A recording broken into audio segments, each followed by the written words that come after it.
I want to talk to you today about stress and when stress becomes distress and how that leads to defense. So when we breathe, it's a stress. Oxygen, carbon dioxide, they send different signals and they signal for us to breathe in and breathe out.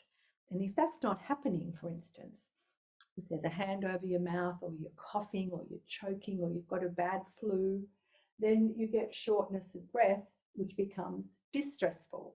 Finances are a stress, but become a distress when we have bills and we have trouble paying the bills, when we're troubled by the lack of finances. But if it's prolonged tension, then it leads to anxiety because the stress hormones are constantly elevated. But when it becomes obsessional, then it becomes distressful.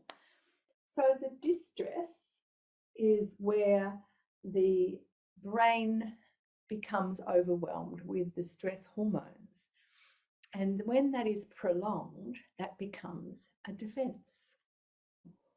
When we are in distress, those major centers, or should I say, some of the centers that are not so major, like digestion, shuts down. The blood doesn't go to digestion when you're feeling fearful, when you need to run away from an incident or a bear or a stressful situation.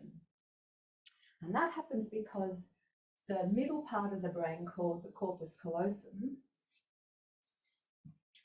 shuts down and stops the brain from sharing that information.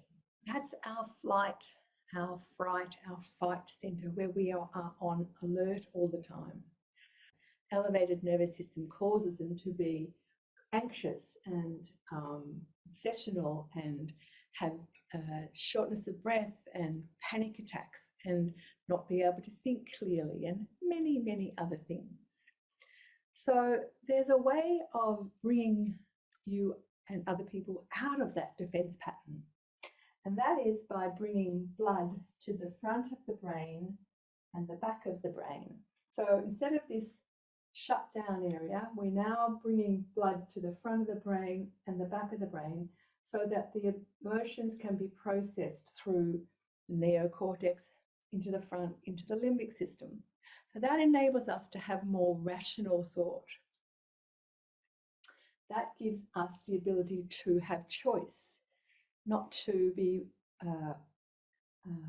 reacting out of an automatic state, not to be coming out of a defensive state.